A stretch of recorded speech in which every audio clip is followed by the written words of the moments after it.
Tele Brasil Notícias. Olá, está começando a sua edição semanal do Jornal Tele Brasil Notícias, sempre com as informações na medida certa. E hoje estaremos abordando a questão do governo federal que ativou um novo sistema de alerta da Defesa Civil para o Nordeste. Também falaremos de saúde, que o governo publicou a lei que cria a Política Nacional de Humanização do Luto Maternal e também Parental. Falaremos também na questão de turismo, o Cristo Redentor, que vai ficar mais acessível, exatamente para as pessoas com deficiência. Tudo isso e muito mais nesta edição do Jornal Tele Brasil Notícias. Então, vamos a ela. No ar.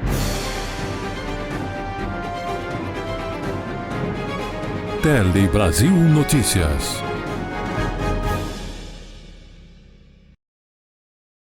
E começamos essa edição falando da Defesa Civil e um alerta. O governo federal ativou no sábado último um novo sistema de alerta da Defesa Civil para a região do Nordeste. O principal objetivo é prevenir aqueles desastres e também salvar vidas devido às mudanças climáticas. Vamos observar nessa reportagem. Impedir desastres naturais é difícil ou mesmo impossível a curto prazo. E eles vêm acontecendo com uma frequência cada vez maior com as mudanças climáticas. Mas é possível evitar tragédias. Essa é a ideia do sistema de alerta da Defesa Civil, ativado neste sábado para a região Nordeste.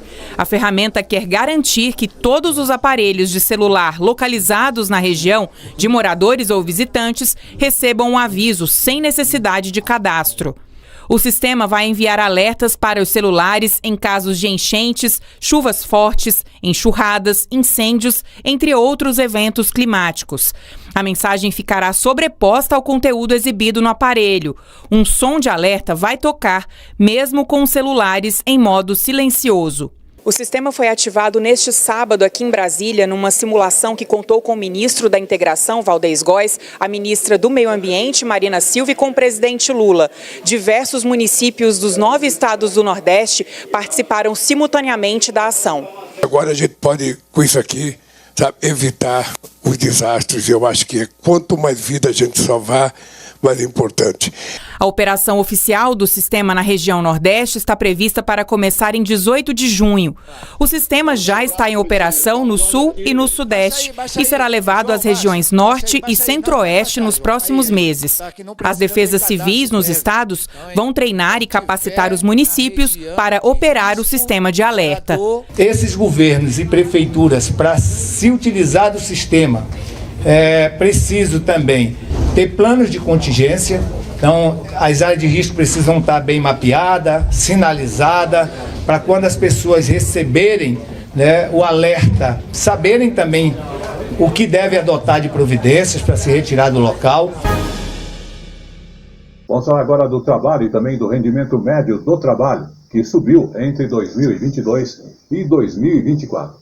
E os dados são do estudo realizado pelo DIEESE, com foco na recuperação econômica, justamente depois da pandemia. Vamos observar. De acordo com o DIEESE, o principal indicador da melhora do mercado de trabalho é a queda do desemprego. Nos últimos 2 anos, houve aumento de 4,4 milhões no número de pessoas ocupadas e os rendimentos per capita das famílias aumentaram 14% em todas as faixas de renda. Porém, 1 em cada 3 pessoas ganha até um salário mínimo por mês. Assim, na prática, o aumento percentual nos rendimentos acaba significando valores baixos para grande parte da população. O estudo diz ainda que 5 milhões de ocupados disseram trabalhar por tempo insuficiente. Vamos agora também falar de saúde, exatamente. O Ministério da Saúde anunciou 3.500 novas bolsas para reforçar o atendimento do SUS. Serão 3.000 vagas, inclusive para a formação de médicos, especialistas e outras 500 para atuação imediata. Vamos observar. O programa Agora Tem Especialistas vai ser colocado em prática pelas redes públicas de saúde municipal, estadual e federal. A iniciativa traz uma série de medidas para reduzir filas de espera e acelerar diagnósticos, principalmente em casos de doenças graves como câncer. Entre as ações estão mutirões, ampliação de turnos de atendimento e contratação de clínicas particulares. A urgência se justifica. Cerca de 370 mil pessoas morrem todo ano no país devido a demoras no diagnóstico. O programa também quer agilizar a realização de cirurgias, com foco em 6 áreas prioritárias, incluindo oncologia, cardiologia e oftalmologia. Além disso, vão ser usadas ferramentas como a telesaúde e unidades móveis de atendimento em carretas. A expectativa é atender até 1.200.000 pessoas por mês, especialmente em regiões mais carentes do Brasil. Se tem algo que define o Agora Tem Especialistas na minha opinião, talvez a maior mobilização nacional de toda a estrutura da saúde pública e privada, de todas as instituições na saúde com foco num objetivo, né? Nesse caso, a redução do tempo de espera. Em fortalecer aquele que é, na minha opinião, e eu acho que é a opinião consensual de todos aqui, o padrão ouro da formação de um especialista, que é a residência médica, mas buscar também novas alternativas para fazer com que esses especialistas possam ir para onde a população mais precisa, o SUS mais precisa. Vamos agora falar também de uma leitura detalhada do território nacional, o território brasileiro. E nessa leitura foi apresentado pelo IBGE em Fortaleza, lá no Ceará, e justamente aconteceu lá no Triplo Fórum Internacional de Governança do Sul Global. A atualização pode inclusive transformar a forma como são feitas as políticas públicas aqui no país. É o que você confere nessa reportagem da TV Ceará, uma emissora da Rede Nacional de Comunicação. A nova grade substitui a versão de 2010. Os dados estão disponíveis em uma plataforma interativa que permite consultar informações populacionais e pirâmides etárias de qualquer lugar do Brasil. O lançamento reuniu técnicos, diretores e representantes de organismos nacionais e internacionais. Apresentar aqui, na verdade, é uma grande vitrine, porque tinham vários países aqui que eles podem ver, muitos não usam, então uma inspiração e também para mostrar para as pessoas que estão aqui do próprio Brasil que existe esse produto, que ele pode ser usado, que ele está disponível. Entender a grade estratégica do IBGE é muito simples. O país foi literalmente dividido em pequenos quadrados de 1 quilômetro quadrado, cerca de 8,5 milhões desses pequenos quadrados. Assim, as análises são mais aprofundadas e a importância desse levantamento vai muito além dos dados. Tem a ver com a qualidade de vida de todos os brasileiros. Além da visualização detalhada, a grade estatística permite análises personalizadas. É possível obter informações sobre biomas, regiões hidrográficas, zonas climáticas, uso do solo e estimativas para a expansão urbana. O sistema também facilita a comparação de dados entre diferentes países. Não é um trabalho pontual, é um trabalho que vem de muito tempo, desde a concepção do censo até a produção dos dados, análise, tratamento, até a gente poder usar esses dados. Logo após a apresentação da grade, começaram no próprio fórum as discussões sobre o uso desses dados para o desenvolvimento de políticas públicas. A gente sabe que o monitoramento, a avaliação das políticas públicas, ou seja, olhar esses dados nas mais diversas perspectivas, ajudam a ter políticas mais efetivas, tanto nos municípios quanto no Estado e também no governo federal. E vamos agora aos nossos apoiadores. O melhor da informação, da notícia, está aqui.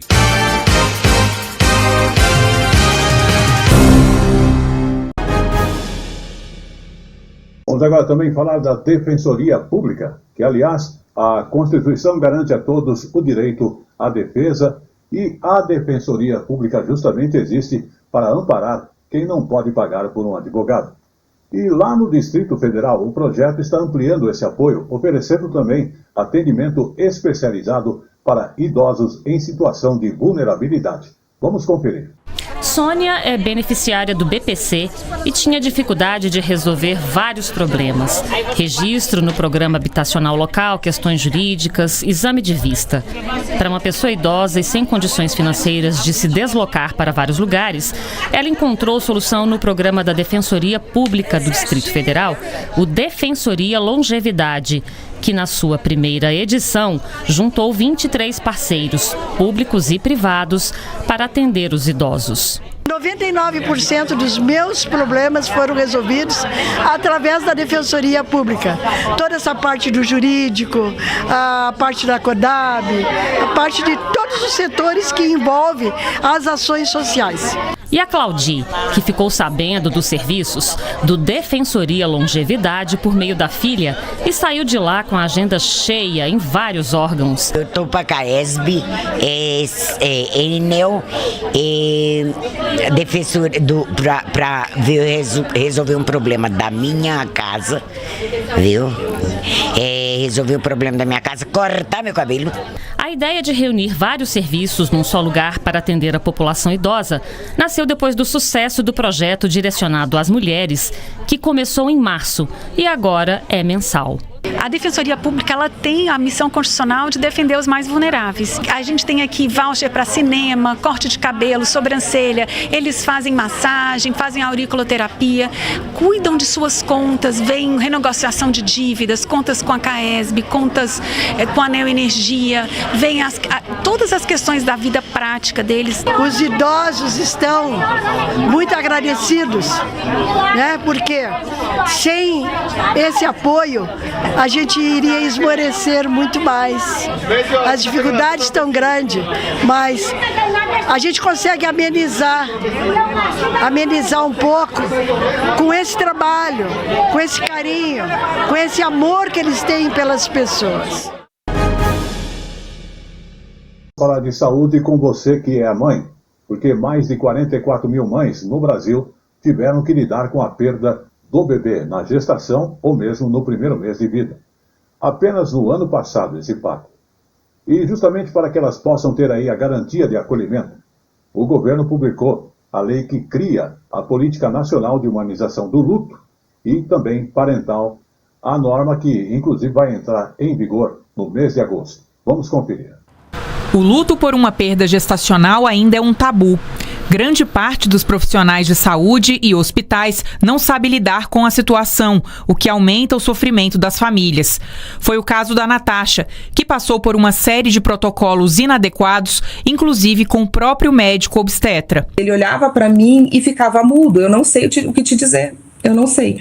E aí eu chorando, minha mãe também chorando, e aí ele já começou a explicar os protocolos do que eu teria que tomar de decisão a partir dali. Então, assim, não teve um abraço, ele não sabia o que fazer. A Natasha viu a sua perda ser tratada com frieza, desde o momento dos exames, que não detectaram os batimentos cardíacos do filho, até o pós-parto e o velório. Situação também vivida pela Lígia. Teve uma questão bem importante que foi o sepultamento dela, que eu não pude acompanhar. Então, foi muito difícil, porque o sepultamento, ele também é um ritual de despedida, né? Ele ajuda na elaboração do luto. O tratamento acolhedor para mulheres e famílias que sofreram uma perda gestacional vai se tornar obrigatório com a Política Nacional de Humanização do Luto Parental. A norma entra em vigor em agosto e garante, entre outras ações, o acompanhamento psicológico, acomodação da mãe em ala separada de outras gestantes e o registro do nome do bebê. Com a medida, os serviços hospitalares também terão que garantir a participação de um acompanhante no parto de natimorto, prestar assistência social para trâmites legais, capacitar os profissionais sobre como lidar com situações de luto. Muito importante que haja uma legislação, ainda mais federal nesse caso, para que as instituições de saúde tenham ali diretrizes para seguir no acolhimento dessas famílias. Então a gente precisa formar as pessoas, ter materiais, apoio psicológico, tanto para os profissionais quanto para as famílias. Então é um trabalho de rede mesmo. Um pezinho carimbado num papel, uma mechinha de cabelo, o coto umbilical, são coisas que parecem insignificantes, mas quando você tem uma perda gestacional, depois você pode criar uma caixinha de memórias. E é isso que muitas vezes vai ajudar, né, no processo de luto. Vamos agora também falar aqui de São Paulo, porque uma das obras viárias mais conhecidas da capital paulista, o chamado Minhocão, deve ser desativado para a circulação de veículos até o ano de 2029. Mas o que é interessante é que até agora o município não definiu qual vai ser o destino do elevado. Vamos observar. O elevado Presidente João Goulart, conhecido como Minhocão, é um viaduto de mais de 3 quilômetros de extensão no centro da capital paulista. Foi inaugurado em 1971 para desafogar o trânsito de uma cidade em rápido crescimento urbano. Mas, desde o início, despertou críticas, especialmente de quem vive nos arredores. Primeiro, muito barulho, né? É barulho o dia inteiro, como você pode perceber, então se torna um pouco insalubre. Fora isso, a poluição, né? A gente fica praticamente com as janelas abertas, porque é muita poluição. Nos últimos anos, foram muitas as discussões sobre o futuro do Minhocão. Há quem defenda a demolição total. Outros apostam em um parque suspenso. O fato é que o atual plano diretor da cidade de São Paulo prevê a desativação do viaduto para veículos até 2029. Em 2018, uma lei municipal chegou a oficializar a criação do Parque do Minhocão, mas o Tribunal de Justiça de São Paulo considerou a medida inconstitucional. O caso está no Supremo Tribunal Federal.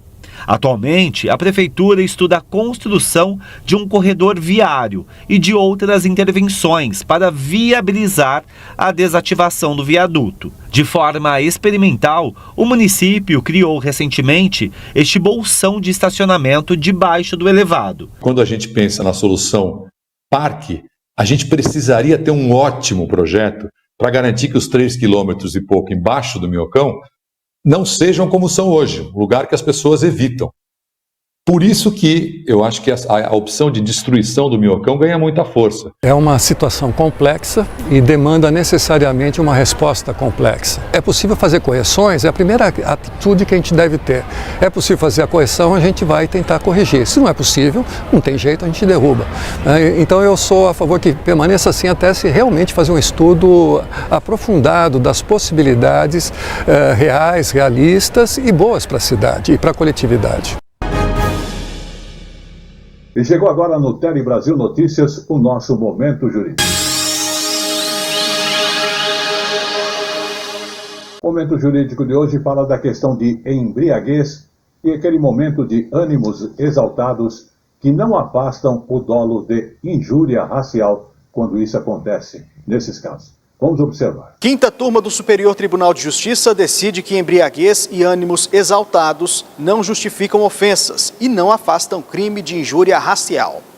Por unanimidade, o colegiado entendeu que a embriaguez voluntária e o estado de exaltação emocional não são suficientes para afastar o dolo específico necessário para caracterizar o crime de injúria racial. A decisão reafirma a condenação de réu que proferiu ofensas racistas durante uma discussão familiar. O julgamento teve como base uma ação penal contra um homem acusado de furto, extorsão e injúria racial na cidade mineira de Divinópolis. O Ministério Público de Minas Gerais denunciou o réu por ofender o cunhado com termos racistas durante uma discussão. Em primeira instância, o réu foi condenado a mais de 10 anos de reclusão em regime fechado, por furto, extorsão e injúria racial.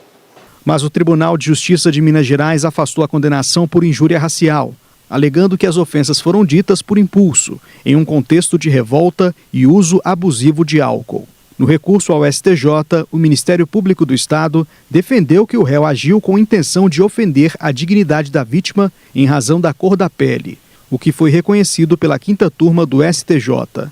O ministro Reinaldo Soares da Fonseca, relator do recurso, explicou que a embriaguez voluntária e os ânimos exaltados não eliminam a responsabilidade, já que a maioria das injúrias ocorre em momentos de emoção intensa. Ele ressaltou que não havia provas de embriaguez completa ou circunstâncias que justificassem a absolvição. Com isso, a condenação por injúria racial foi restabelecida. E vamos agora aos nossos apoiadores. O melhor da informação, da notícia, está aqui.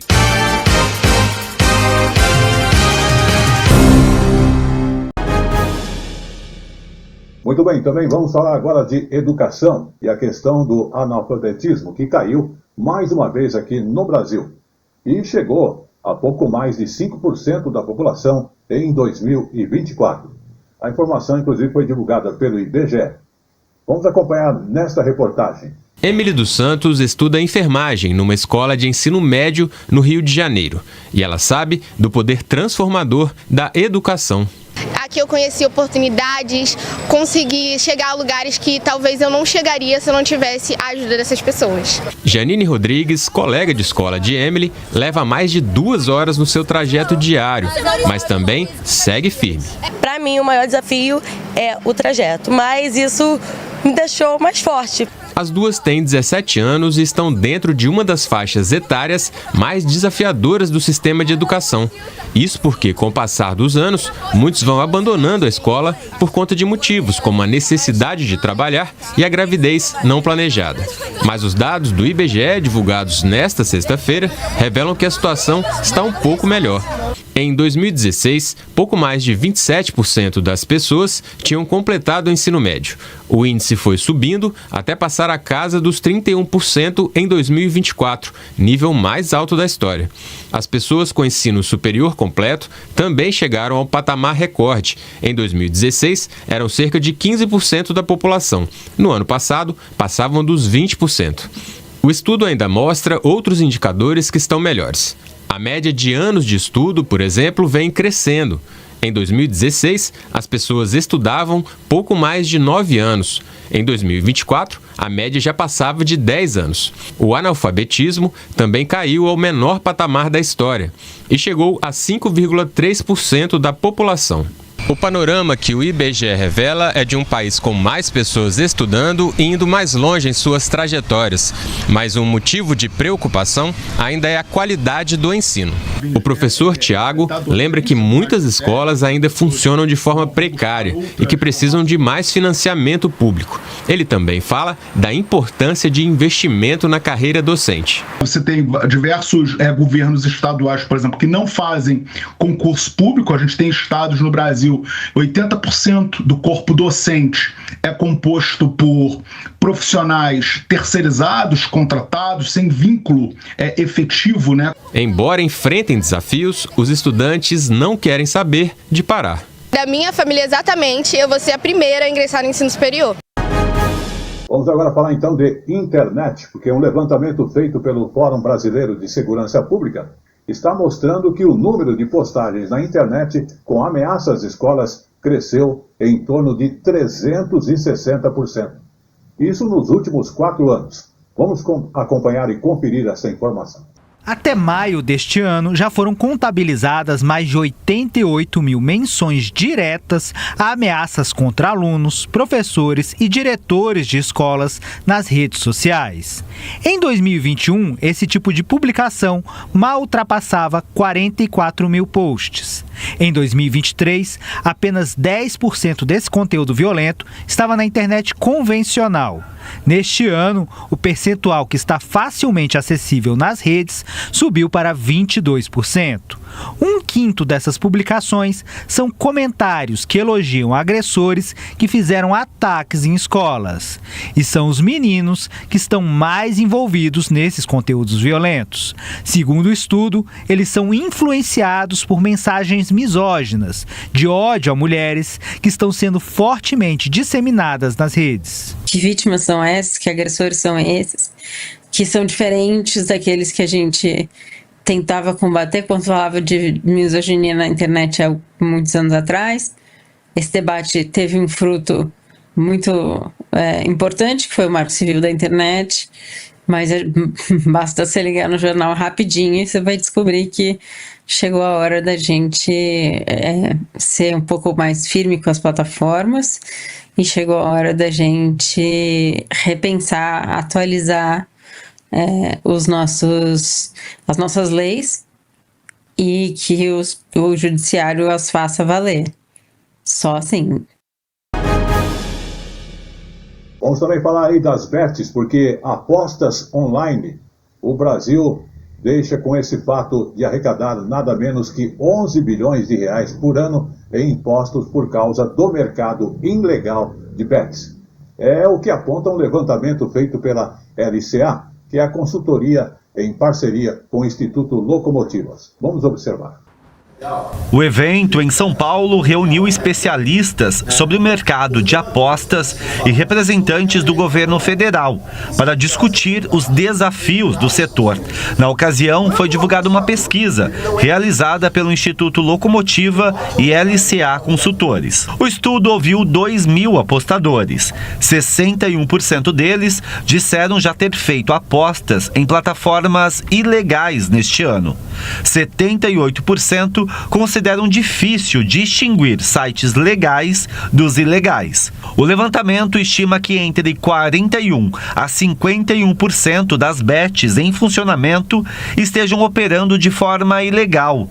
O impacto fiscal é estimado em quase 11 bilhões de reais em um ano, de impostos que deixam de ser arrecadados. A regulamentação das bets entrou em vigor em janeiro deste ano, com regras específicas de funcionamento, fiscalização e tributação. Apenas empresas autorizadas e com sede no Brasil podem funcionar de forma legal.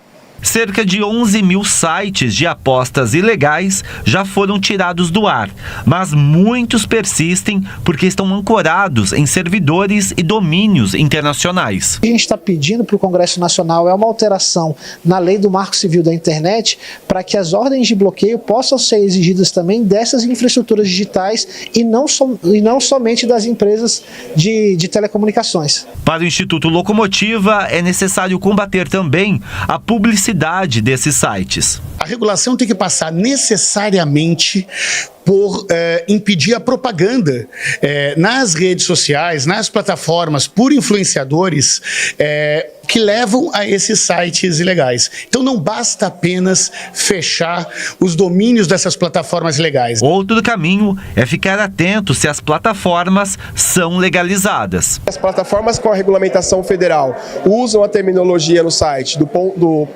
.bet.br, isso é importante. Tem a questão do reconhecimento facial, que também é importante. Essas plataformas não permitem apostas com uso de cartão de crédito, com uso de criptomoeda, somente pagamento à vista, cartão de débito ou Pix, também para evitar endividamento. Hoje em dia, essas são as melhores formas do apostador conseguir identificar. Vamos agora falar então da COP30, faltando 5 meses para a COP30. Empresas e delegações estão tendo dificuldades para conseguir justamente a hospedagem lá em Belém. E os preços também, é uma outra preocupação, estão exorbitantes, praticados tanto pelas redes hoteleiras como também por aquelas casas de temporada no período da conferência da ONU. É o que nós vamos conferir agora nesta reportagem. Se você tem intenção de ir à COP30 em Belém, já deu uma olhada na hospedagem? Quem deixar para resolver isso mais próximo ao evento corre o risco de não encontrar lugar para ficar. Quando ficou decidido que Belém seria a sede da COP30, havia aqui na cidade cerca de 18 mil leitos. Hoje esse número já dobrou, são 36 mil. Mas essa quantidade ainda está bem abaixo da projeção de público para a COP30. A expectativa é que mais de 50 mil pessoas queiram participar. A Airbnb, por exemplo, já ultrapassou entre o ano passado e esse ano 54% da oferta que ele dispunha. E outras alternativas como hospedagem em navios, só a hospedagem em navios serão 6 mil leitos. Hospedagem em escolas que estão sendo reformadas, hospedagens em prédios religiosos, hospedagem em áreas naturais que estão sendo preparadas para isso. Não adianta, por exemplo, começar a fazer construção de hotel de massa para depois da COP esses hotéis ficarem vazios, um elefante branco. O senhor acredita que vai se atingir os 50 mil necessários? Não será atingido, com toda certeza. A lei da oferta e da procura é clara. Muita gente procurando hospedagem em Belém durante a COP fez os preços explodirem. Nos sites de busca de hotéis e casas para alugar, a gente encontra locais cobrando a diária por 173 mil, 192 mil e até 202 mil reais para ficar apenas um dia. Locais muito simples cobram entre R$1.000 e R$2.000 a diária. Você tem hotéis em Belém que eles não aceitam reserva. Você tem que entrar numa fila de espera, tem um valor fechado para os 11 dias da COP, não aceita diária, 1, 2, 3 diárias, tem que ser o valor das 11 diárias e o valor fechado. Então é uma situação realmente crítica. Alguns países já manifestaram preocupação com a alta fora do normal dos preços em Belém. A Embaixada da Noruega no Brasil, por exemplo, soltou uma nota em que diz que há um risco real de que muitos países e representantes da sociedade civil não consigam arcar com os custos de participação no evento. Para líderes, chefes de Estado e representantes das 190 nações que vão participar da Conferência Climática, uma opção é a Vila COP30, que está em construção ao lado do parque que vai sediar o evento. Serão 5 blocos com 405 suítes. Depois da COP, o espaço será um centro administrativo do governo do Pará, para abrigar secretarias que hoje estão em prédios alugados. Mas quem não é autoridade tem que torcer para surgirem hospedagens alternativas, como as do Valmiro.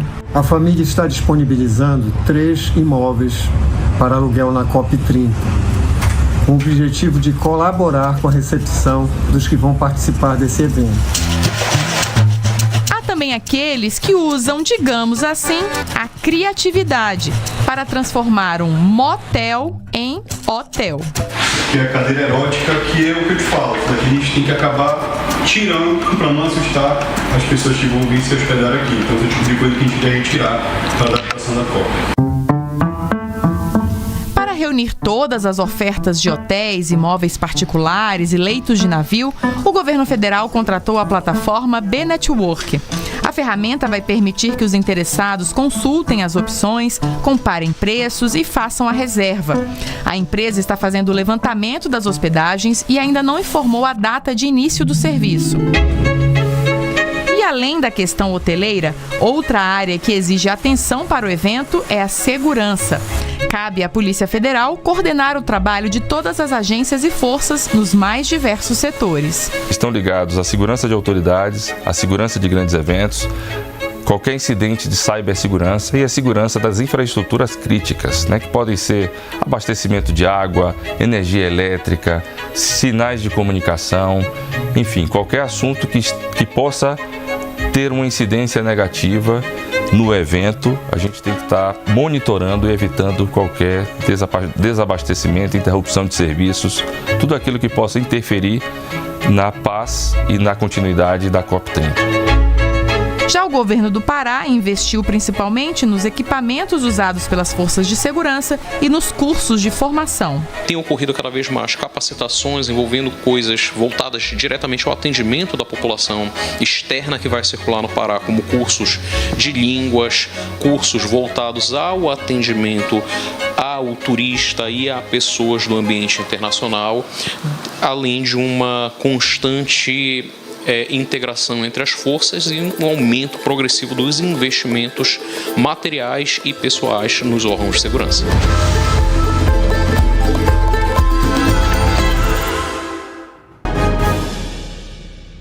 E vamos agora aos nossos apoiadores. O melhor da informação, da notícia, está aqui.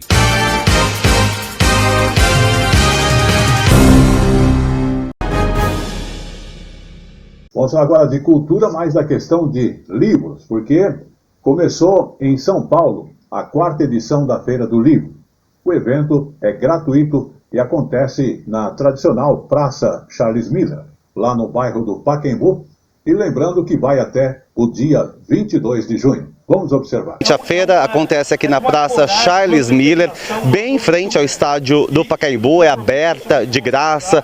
Ao longo dessa semana acontecem por aqui 250 eventos. A programação inclui debates, oficinas, apresentações. Estarão por aqui mais de 200 autores de todas as regiões do país e também internacionais. Dentre os nomes, a escritora portuguesa Lídia Jorge, a filósofa Marilena Chauí, o cronista Mário Prata e a cantora Marina Lima, que participa de uma homenagem ao irmão dela, o poeta Antônio Cícero. Nesse momento também quem se apresenta aqui é o médico Drauzio Varela.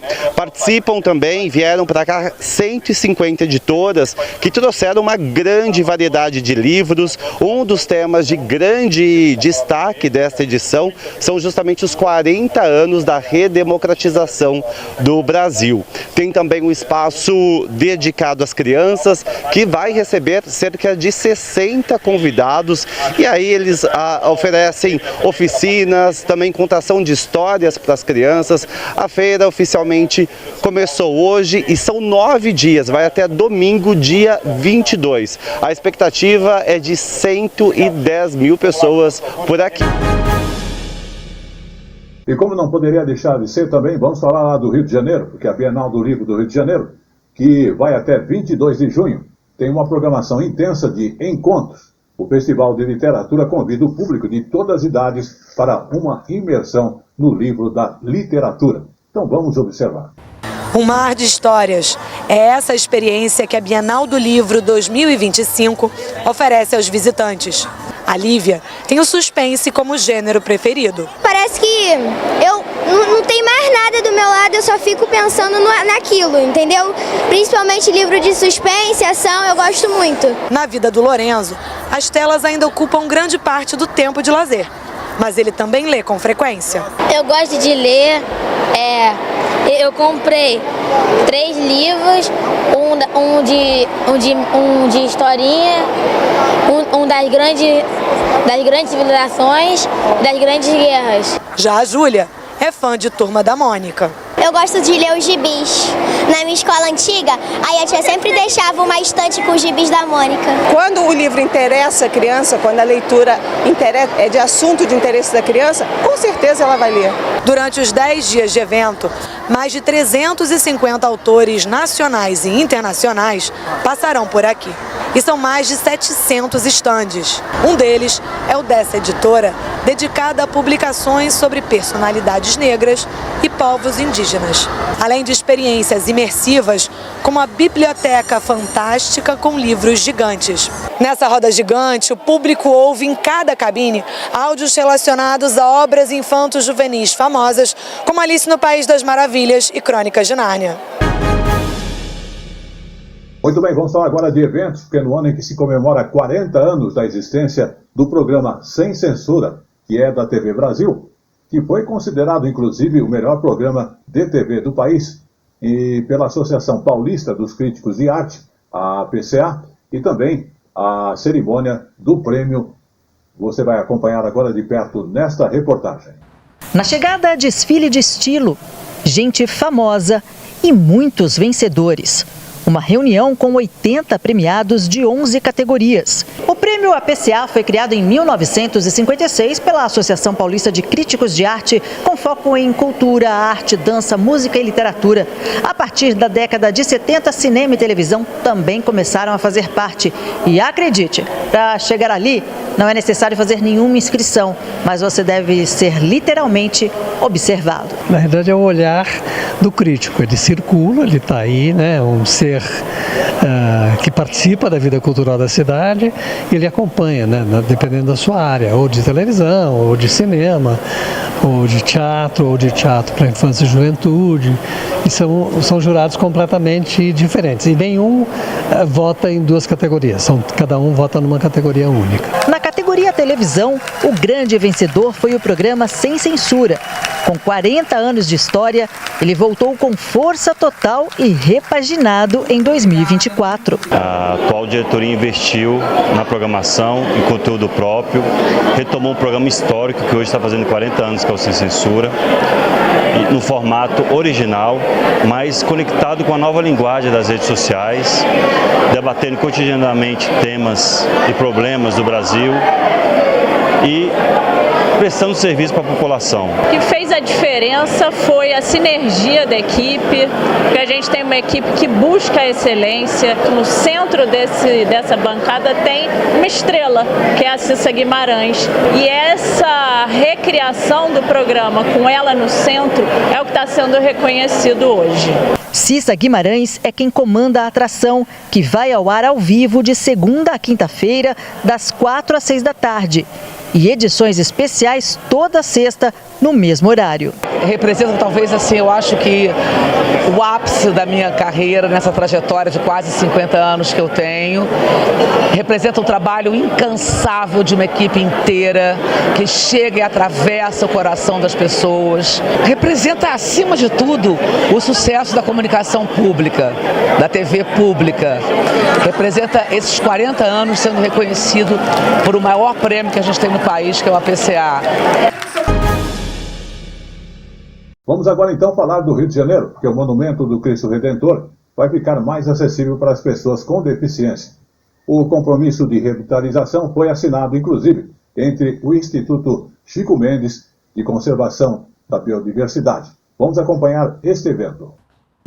O termo de compromisso de compensação ambiental prevê um investimento de cerca de 15 milhões de reais em melhorias de infraestrutura e acessibilidade no Alto Corcovado, no Parque Nacional da Tijuca, onde está localizado o Cristo Redentor.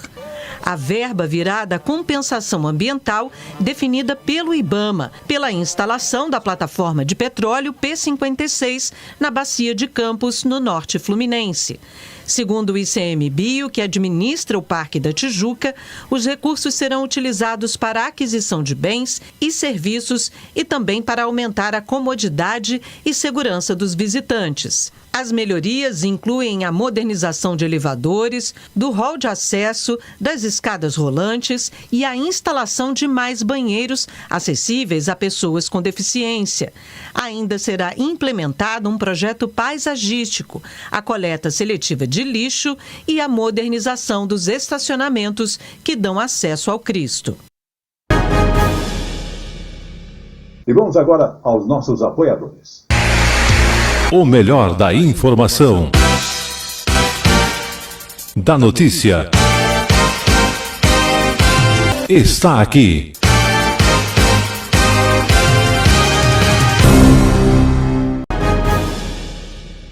Vamos agora falar de São Paulo e da Barra Funda, na região central de São Paulo, que é, inclusive, um dos berços do samba paulistano. E um pouco dessa história, inclusive, é contada no projeto Cartografias de Bamba, que lançou também um livro e um mini documentário sobre essas raízes. Nessa região aí, que está passando por grandes transformações nos últimos anos. Vamos acompanhar.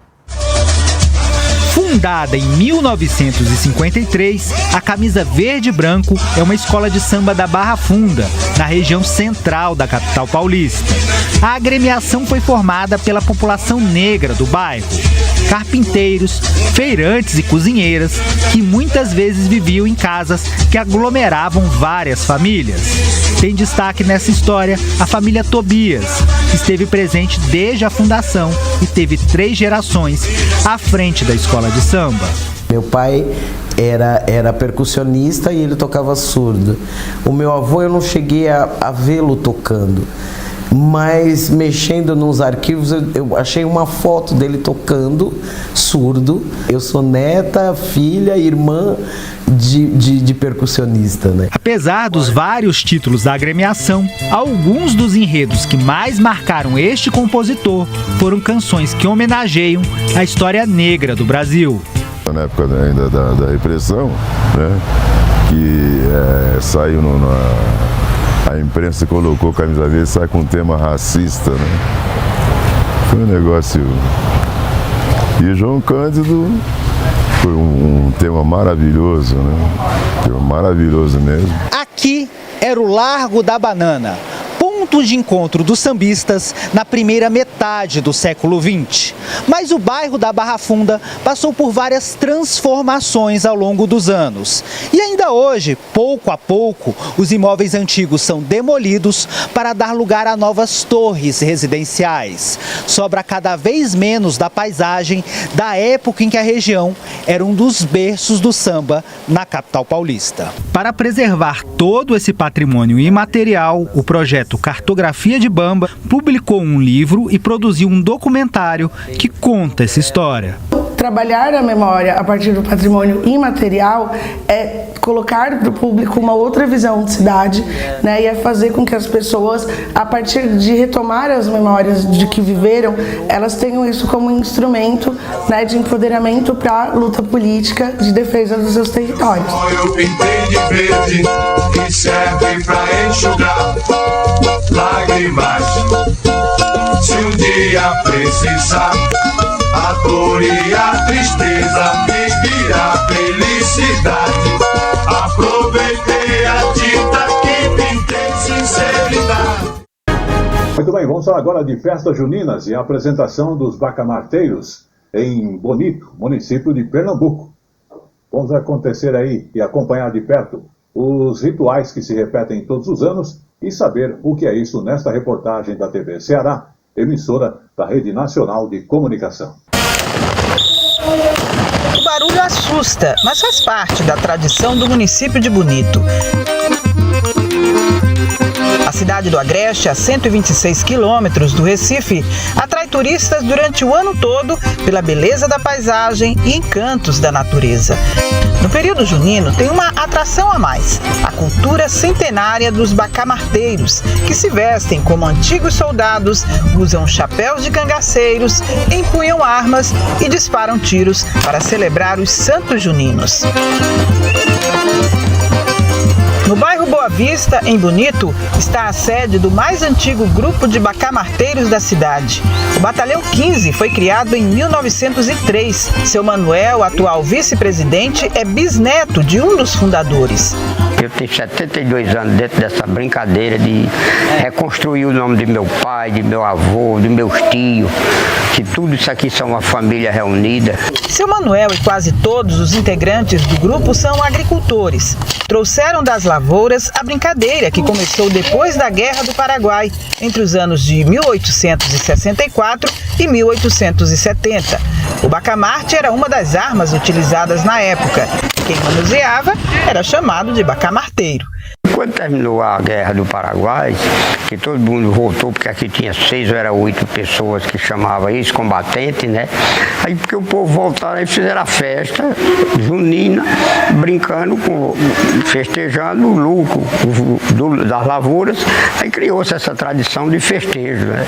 Esse cano largo aqui é uma característica do bacamarte, só que depois da guerra surgiram réplicas e a munição foi substituída por pólvora seca e também espoleta, mas o efeito é muito grande ainda hoje. Pode atirar para cima, aí. Seguro. Posso? Pode puxar. Fé em Deus? Fé em Deus, vai.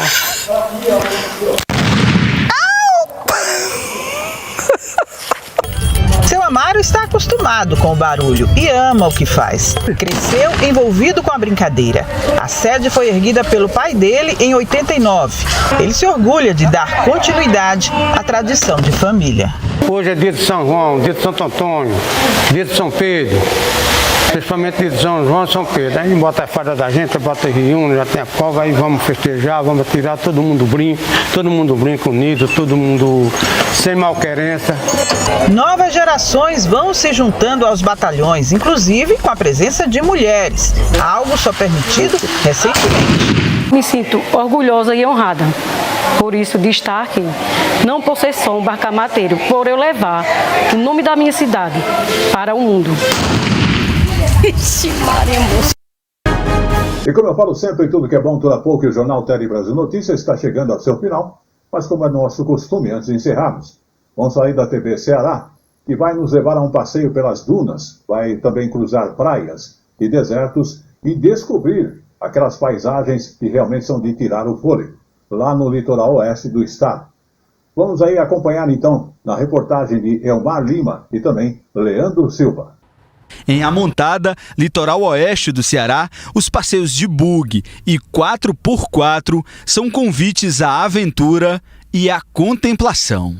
O buggy, com seu espírito leve e ágil, leva até 4 pessoas pelas trilhas de areias e pelas dunas desenhadas pelo vento. Os passeios de buggy duram entre 2 e 3 horas. Mas aquele cliente que gosta de aproveitar mais a natureza, desfrutar dos presentes de Deus, então ele vai passar mais tempo no passeio. E a gente está aqui justamente para isso, para deixar ele desfrutar do que ele quiser, né? Eles movimentam a economia da região, das barracas de praia aos quintais gastronômicos, passando por pequenos produtores e empreendedores locais. O turismo aqui é rede, é roda, é renda. E para quem quer reunir mais gente e ir mais longe, o 4x4 é o veículo da vez, percorrendo cerca de 50 quilômetros de pura adrenalina, com guias preparados e com pleno conhecimento da região. O cliente se hospeda em Caraí, então lá ele tem a opção de conhecer regiões próximas, como Moitas e Caetanos. Então eles contratam a gente para vir conhecer as outras praias mais próximas, são bem distintas, né? Tipo, a Caetano é praticamente uma vila de pescador. Você vê que não tem praticamente estrutura. Então já acaba pegando o cliente lá, vindo em direção a Caetanos e os Lençóis Cearenses. A parada nos quintais gastronômicos é um capítulo à parte. Comida feita à mão por mulheres da vila, com o gosto de quem conhece os segredos do mar.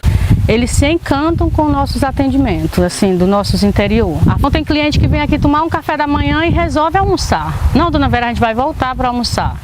Então eu acredito que tem toda essa diferença. Depois de rodar por dunas, por praias, por artesanatos, por todos os lugares, a gente chega no momento mais esperado, que é aqui nos Lençóis Cearenses. Esse lugar paradisíaco. E quando é dia da semana, ele fica quase que exclusivo para quem vem fazer esses passeios. E aí, todo passeio termina do mesmo jeito, tá? A gente desce do carro e vem tomar banho em uma das lagoas aqui naturais, formadas nos Lençóis Cearenses. Um verdadeiro espetáculo, né? E tradição é tradição. Eu também vou cumpri-la. Então vou deixar aqui, Alex, por favor. Os Lençóis Cearenses são um espetáculo raro, cartão postal perfeito para casais em busca de sossego e de paisagens inesquecíveis. A praia é nossa, somos nós e nosso bugueiro, que fez um dia de sol lindo e fazer esse passeio maravilhoso, só a gente, uma praia deserta, e encontrar essa lagoa aqui, tudo isso, assim, é inacreditável. Em Amontada, o tempo corre com o vento e os passeios são portais, que ligam quem chega a quem vive, quem vê a quem sente, e quem vem, quase sempre, já quer voltar. E com esta última informação e turismo na sua vida, o Jornal Tele Brasil Notícias vai chegando ao seu final, agradecendo a sua audiência aqui no Brasil e também em qualquer outra parte do mundo. E também lembrando que você acompanha as nossas informações através do Jornal Tele Brasil Notícias no Facebook ou YouTube, @Jornal Tele Brasil Notícias, ou mesmo no Facebook, A Hora da Notícia. Queremos agradecer todo o apoio técnico de nossa equipe de reportagem e também de trabalhos internos. E estaremos de volta na semana que vem. Até lá!